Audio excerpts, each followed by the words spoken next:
তোমার নিশ্চয়ই ভুল হচ্ছে ইরা। কোনো ভুল হচ্ছে না, রূপা তো নিজেও এটা দেখেছে। হ্যাঁ ভাবি, আমি নিজেও এটা দেখছি। আচ্ছা, ও এটা তো চুরি করেনি তো? চুরি করা তো কখনো সম্ভব না, কেননা ওখান থেকে এগুলো চুরি করে আনা একদম সম্ভব না। আপনারা তখন থেকে কি শুরু করলেন? এটা তো নকল। আর আপনারা আসল ভেবে কত কি ভেবে রেখেছেন। আমরা তো ভুলেই গিয়েছিলাম, যার $1 রোজগার করার ক্ষমতা নেই সে কিনা কোটি ডলার কানের দুল দিবে। থাক, এত কষ্ট করে যখন এনেছে তখন এটাকে রেখেই দিই। এদিকে অনেক রং তামাশার মধ্যে দিয়ে অনুষ্ঠান মোটামুটি শেষ হলো। রাতের বেলায় ইরার ভাবি কানের দুলটা টেবিলে রেখে দেওয়ার লাইট অফ করে, এরপর ঘুমিয়ে যায়। অন্ধকারে কানের দুল থেকে আলো বের হতে থাকে। মাঝরাতে ইরার ভাবির ঘুম ভেঙে যায়, আর উনি কানের দুলটাই এভাবে আলো জ্বলতে দেখে অবাকই হয়। সেজন্য উনি ওনার হাজবেন্ডকে জাগিয়ে তুলে, এই ওঠো, এই ওঠো তাড়াতাড়ি করে। কি হয়েছে এত তাড়াতাড়ি করে জাগাচ্ছ কেন? তুমি উঠবে নাকি আমি পানি ঢালবো? কি হয়েছে বলো। সামনে তাকাও। ইরার ভাইও সামনে তাকিয়ে অবাক হয়ে যায় এরকম আলো দেখে। তাহলে এরা যা বলেছে সেটাই কি সত্যি? সকালে আমরা এটা নিয়ে যাব ওই দোকানে, আর এটার ব্যাপারে কথা বলবো। আচ্ছা, তাই হবে। পরের দিন সকালে ইরার ভাই আর ভাবি তৈরি হয়ে বেরিয়ে পড়ে ওই দোকানের উদ্দেশ্যে। ওনাদের একজন কর্মচারীকে কানের দুলটা দেখায়। আচ্ছা দেখেন তো, এই কানের দুলটা আসল নাকি নকল, একটু পরীক্ষা করে জানাবেন। যদি এই কানের দুলটা রাতের আধারে আলো চড়ায় তাহলে এটা আসল, আর যদি আলো না দেয় তাহলে এটা নকল। আর এটা আপনারা কোথায় পেলেন? কোথায় পেয়েছি মানে? মানে হলো এই কানের দুলটা আমাদের এখানের সবচেয়ে বড় কাস্টমার যিনি ছিল উনি এটা কিনেছে, কিন্তু এটা আপনাদের কাছে কি করে এলো? আপনারা এটা চুরি করেননি তো? আপনি জানেন কার সামনে দাঁড়িয়ে কি বলছেন? যার সামনেই হোক, এটা শুধুমাত্র 2 পিস এসেছে, আর ওটা গতকাল বিক্রি হয়েছে, আর আপনারা ওটা নিয়ে এসেছেন, তাহলে তো বোঝাই যায় আপনারা এটা চুরি করে এনেছেন। আপনার সাহস কী করে হয় আমাদের চোর বলার? যদি চোর নাই হন তাহলে এটা আপনাদের কাছে কি করে এলো? এটা তো আমাদের উপর হিসেবে দিয়েছে। যিনি এটা আপনাদের উপহার দিয়েছে হয়তো উনি এটা চুরি করেছে। একটা কাজ করুন, ওনাকে কল দিয়ে এখানে আসতে বলুন। ঠিক আছে, বলতেছি। ততক্ষণে আমিও আমার স্যারকে এখানে আসার জন্য বলতেছি। এদিকে ভাবি ইরাকে কল দিয়ে আকাশকে নিয়ে এখানে আসতে থাকে। ইরা তো আকাশকে নিয়ে চলে আসতে থাকে এইদিকে কর্মচারী ততক্ষণে ম্যানেজারকে এখানে আসার জন্য বলে। এইদিকে ওরা আসা মাত্র, আকাশ, তুমি এটা কোথায় থেকে চুরি করলে? আমি কখন কি চুরি করলাম? তুমি এই কানের দুলটা কোথা থেকে চুরি করে আনলে? আমি এটা নিজের ডলারে কিনেছি। আমি কিন্তু চুরি করতে যাব? চুরি যদি না করে থাকিস তাহলে আমার ভাবি আর ভাইকে ওনারা চোর কেন বলবে? তা আমি কি করে জানি? আমি তো এটা কিনেছি, চুরি তো করিনি। তোর মতো ফকিন্নি এটা কিনবে? সত্যি করে বল, কোথা থেকে কিনেছিস? আমি চুরি করিনি।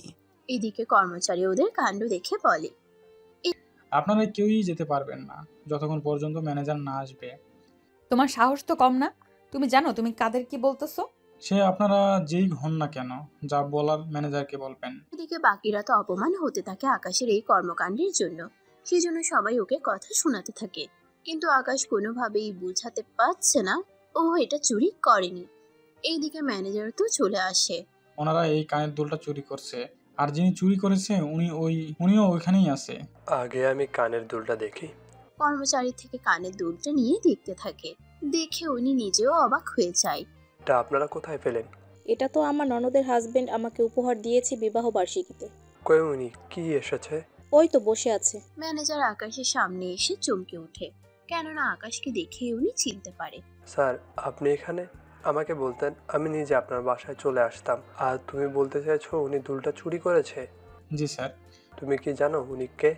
এক্ষুনি তোমরা সবাই ওনার পায়ে ধরে ক্ষমা চাইবে। যদি উনি আমাদের ক্ষমা করে দেয়, নয়তো তো তোমাদের চাকরি এখানেই শেষ। প্লিজ স্যার, এমনটা করবেন না। আমাকে বলে লাভ নেই, আকাশ স্যারের কাছে ক্ষমা চাও। এরপর ওর একে একে ক্ষমা চাইতে থাকে, আর আকাশও ওদের ক্ষমা করে দেয়। এইদিকে বাকিরা বুঝতে পারছে না ওরা কি করবে, কেননা এত বড় দোকানের ম্যানেজার আকাশকে স্যার বলতে থাকে। এটা ভেবেই ওরা অবাক হয়। এরপর একে একে সবাই ক্ষমা চাইতে থাকে, আর বাকিরা দাঁড়িয়ে দাঁড়িয়ে দেখতে থাকে। ওরা তো বুঝতেই পারছে না এখানে কি হচ্ছে। কিছুক্ষণ পরে, স্যার উনি কি আপনার বউ? কেন, কিছু কি হয়েছে? আসলে উনি একটা নেকলেস নিয়েছিল, আমি তো ভাবলাম। থাক, আর ভেবে কাজ নেই, আমি গেলাম এখন। তাছাড়া তোমার লোকদের বলে দিবে এরপর থেকে কারো পোশাক দেখে যেন তার ব্যক্তিত্ব যাচাই না করে। জি স্যার, আমি বলে দিব। স্যার, আপনাকে বাসায় পৌঁছে দেই, চলুন। তার প্রয়োজন হবে না। এই বলে আকাশ তো চলে যায়, আর যাওয়ার আগে ইশারায় বলে যায় যেন ওর পরিচয় কাউকে না দেয়। এদিকে কি ব্যাপার, আপনি ওকে স্যার কেন বলছেন? তা জেনে আপনার কি কাজ? আপনারা যে কাজে এসেছেন সে কাজ হয়ে গেলে এবার চলে যেতে পারেন। আচ্ছা, আমাকে যে দুলটা দিল ওটার দাম কত? আপনার তো ভাগ্য ভালো যে আপনার ননদ এরকম একজন লোককে বিয়ে করতে পেরেছে। তবে একটুকু বলবো, এই কানের দুলটা বিক্রি করলে আপনি বাকি জীবন বসে বসে খেয়ে যেতে পারবেন। কি বলেন, এত দাম? জি, এতটাই দাম।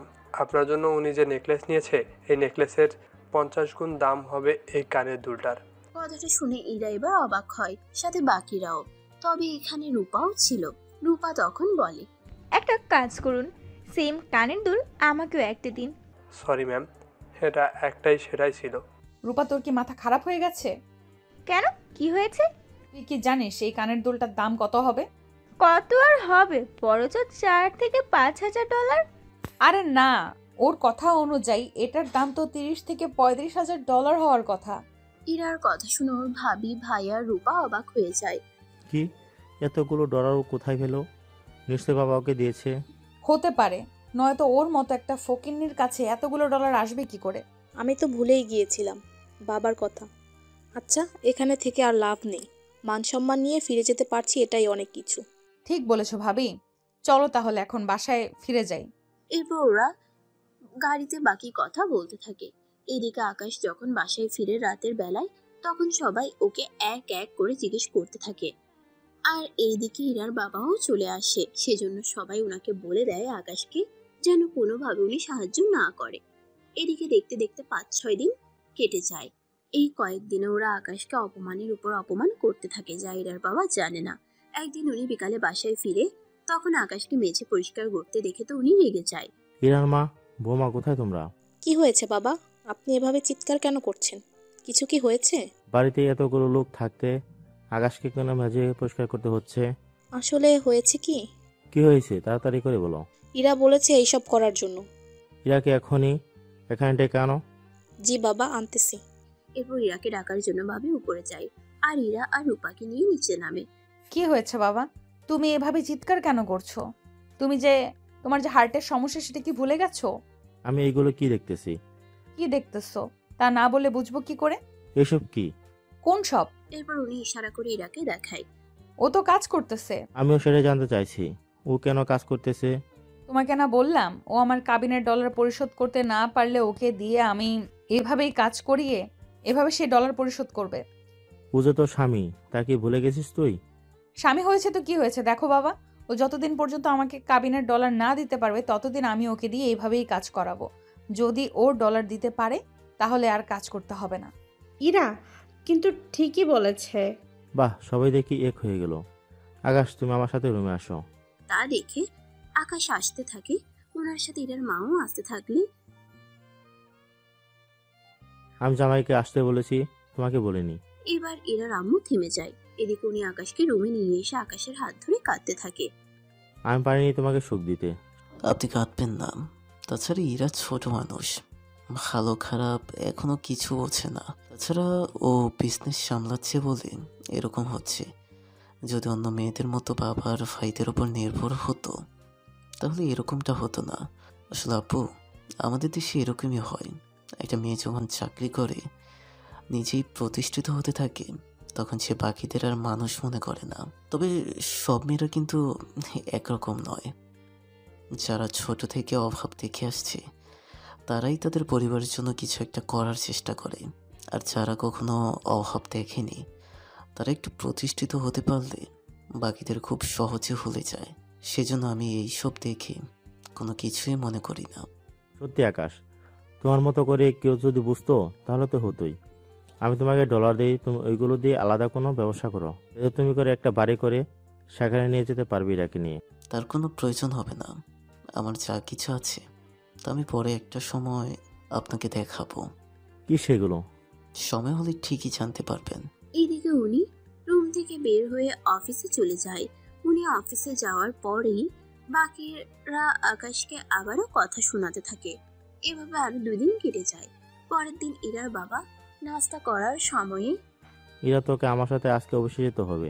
ভাইয়া তো যাবেই, তাহলে আমি এসে কি করব?